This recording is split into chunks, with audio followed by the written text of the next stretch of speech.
Welcome everyone to the Great Lakes Permaculture Design Collaborative. We are a trio of permaculturists. Rhonda Baird from Bloomington, Indiana. William Faith from Chicago, Illinois. Milton Dixon from Ann Arbor, Michigan. We're teaming up to create a hands-on learning experience that can catapult you into a regenerative practice of your own. glpdc.info will send you to the host of our next Permaculture Design Certificate course. Hello, today we are talking about patterns.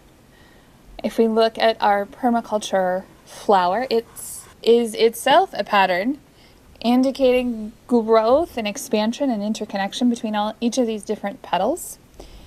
Pattern touches on many of these disciplines: land and nature stewardship, building, tools and technology, education, culture, health and well-being, finances, economics, land tenure, and community governance.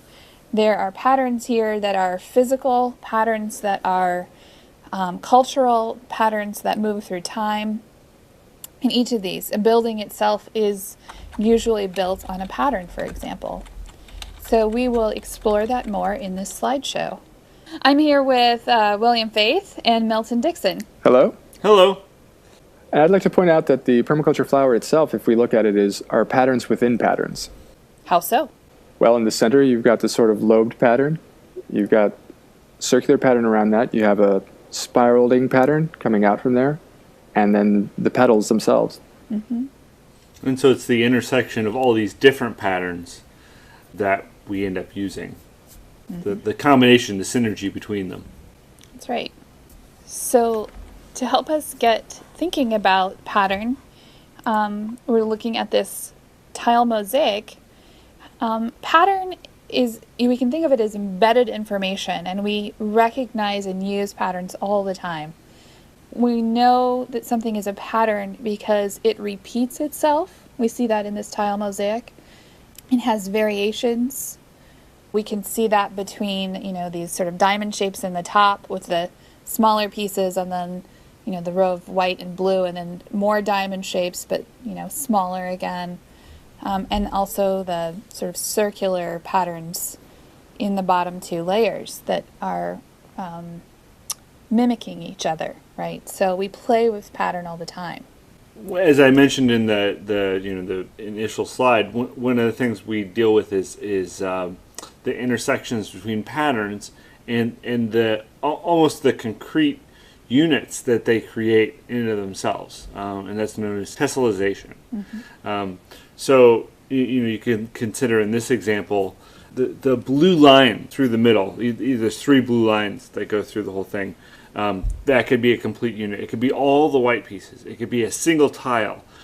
It could be a group of tiles that are the same color. I'm looking at the yellow surrounding kind of that maroon. So we're looking for the wholes that are made by these different patterns, which in and of themselves can compose patterns. Okay, so pattern is important because it helps us navigate the physical world, this world that has time and space continuum, right? So patterns emerge because they help to solve particular kinds of problems, specifically problems between the flow of energy from one area to another, and how materials transform themselves. So we're always paying attention to that in our systems. How are the materials cycling? How is the energy flowing? And we're working with patterns that nature has worked out over so many billions of years. So the thing to note in the hurricane here, and also in the leaf, is that these patterns that we see, they have energy, movement, there are edges and connections, and orders of magnitude. I look at each of these patterns through two lenses. One is that there's a cause to each pattern, and we might need to take account of that. There's also an effect to each pattern, which we might also want to take account of. Sometimes maybe both, but sometimes it'll be one or the other. For example, the cause might be the movement of the tectonic plates and earthquakes, but the effects are going to be the shape of the land and the way water flows on the land. And then from a design perspective, understanding pattern is key to design, because when we can identify patterns for what they are and what their purpose is, at that point we start to develop a common language in a design perspective, which if we think about patterns in biology or in architecture, it's the same things. You'll develop a certain pattern language, if you will, to identify and use these things effectively. Mm-hmm. So let's look at the next slide and sort of tease that out a little bit. One of our aims as designers is to be able to recognize the different patterns that we see in the landscape at all different levels, whether it's this frog on the left or this alpine meadow on the right. But if we look at the function of the pattern on the left with the frog, obviously this allows them to blend in with the landscape, to be able to avoid predation and hunt more effectively. Mm-hmm. And thinking about this pattern on the right, we could look at each individual piece and figure out why it manifests as it does in the world. The mountains are a pattern. The valley itself, as Milton was saying in the last slide, it has its pattern of ridges and slopes and valleys. The tree line is a pattern that exists for a particular reason. The flowering and the colors and the patterns in the flowering plants all represent patterns that have particular strategies that these plants are trying to solve or that are caused by certain physical elements in the world, right? Like wind or water. That the plants are taking advantage of. Mm-hmm. Yeah, so part of our job as designers, as Milton was saying, is to figure out what is the cause of the patterns that we're seeing, what are the patterns that we're seeing, and then, as William was saying, learn how to use what we see to push the whole system in the direction that we would like to see it unfold, or that would represent a positive, regenerative, healthy pattern. So to get into the nitty-gritty of this, we're looking at several patterns here. These aren't all of the patterns we find in nature, but there's some of them. So we see the jellyfish are in sort of a scatter pattern. And that's effective when you're thinking about a predator approaching. Where do they focus, right? A scatter pattern helps disperse either predator attention and focus, or if this were seeds and pollen, it would also be perhaps in a scatter pattern. Again, the plant using that strategy, that pattern, in order to have a better chance of having the seed land somewhere that it can grow well. So scatter pattern is an example. This crackle pattern to the right in the top middle, crackle pattern represents expansion and contraction. This could be mud, or we could imagine it being skin that has to expand and contract. The egg pattern is an important one. The web or net pattern collects information, collects materials. The branching pattern we see in this acacia tree is so common not only to trees and plant, especially woody plants, but also to lungs and riverways, and solves a particular kind of problem in the world. And the sort of undulating serpentine pattern on the bottom left has its own functions. So again, our job is to recognize these, to have working command of the, knowledge of them, so that we can use them in our design work. Something I would point out with the jellyfish photo as well is, even though they're arranged in a scatter pattern, their bodies themselves have a lobular pattern, so which allows them to propel themselves through the water. So these are sort of patterns within patterns if you're actually looking carefully. Okay, and this next slide, again, is just using an example of patterns solve problems in the physical world. So this left picture is of this branch where there are leaves distributed to maximize photosynthesis. So we can see that by arranging the little leaves in a spiraling pattern around this branch, you can actually get maximum photosynthesis, and it seems chaotic, but it's actually very orderly and functional. Whereas in the bottom, you see how much space it takes to organize the same amount of material in a linear fashion. It's completely chaotic in its order. It serves no function other than to appease our need for order. Whereas the other one, not only does it effectively collect sunlight, but it also distributes water and other minerals to the individual needles.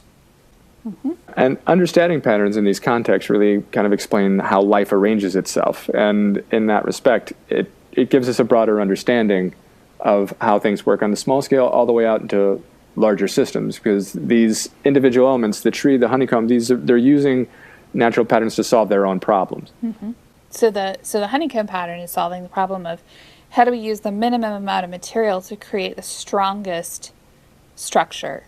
And if we look at the next slide, we can see that applied in a human environment where we've taken that sort of same hexagonal pattern and used it in an architectural application. That's the kind of thinking and design work we want to be applying. For the image on the right, where we have this snake with its serpentine movement, one long spine, lots of vertebrae moving. We have the same sort of serpentine pattern in the bottom. This wall is one brick thick, but able to stand, and it's sturdy. It creates a lot of niches and visual interest. And it can stand and be a minimal amount of material at one brick thick because it uses that serpentine pattern. Definitely more visually appealing than a flat wall. Mm-hmm. Yeah, and it's also interacting with the wind in a different way, the environment altogether. And people. Mm-hmm. In this next slide, we see we want to pay attention as permaculture designers and practitioners, not only to physical patterns, but also to temporal ones, patterns in time. So on the left, we see this wheel of the year divided into 8 parts with traditional ways of celebrating and activities and regulating human culture, in this case more in conjunction with the natural world in that way. And we all have those elements in our culture if we look how we divide the year up and how we work with patterns in time with our culture. On the right, we have an illustration of something called phenology.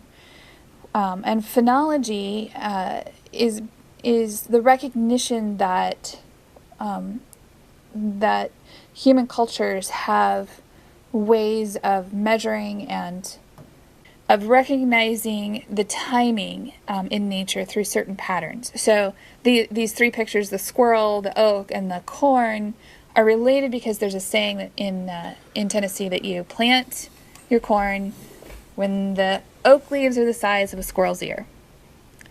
Right? Those are specific indicators from nature about when it's time to do something, and that is backed up by science, but it's a pattern we can observe.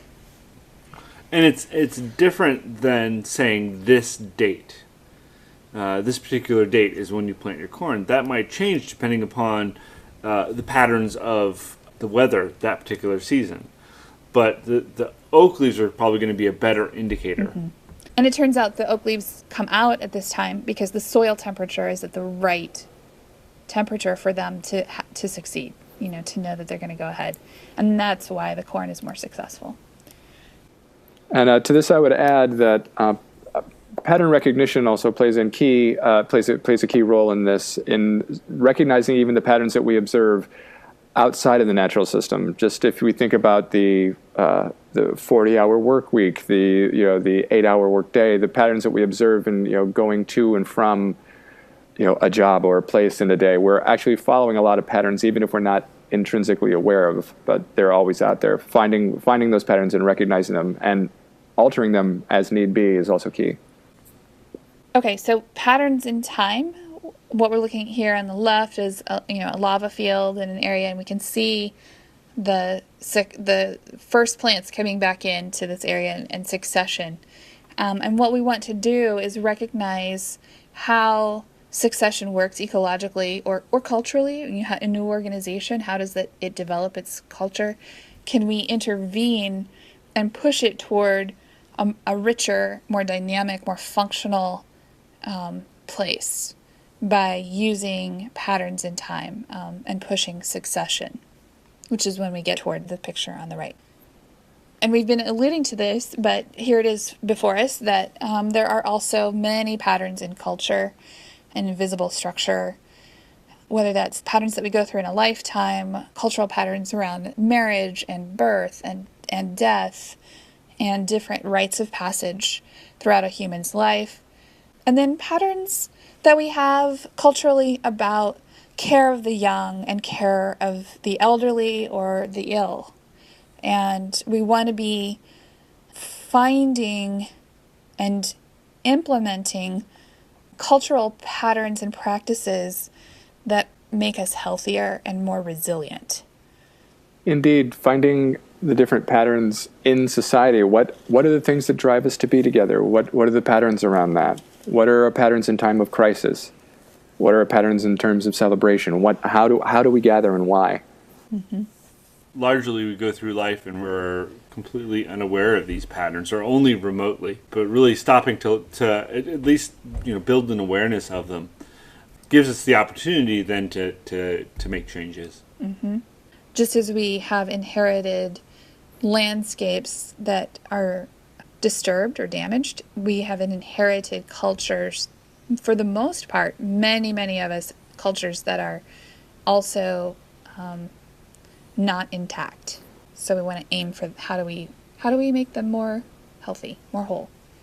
So here we are back again at our Permaculture Flower, and we've been able to look at some pretty amazing things when it comes to pattern and how the universe and life are organized by pattern.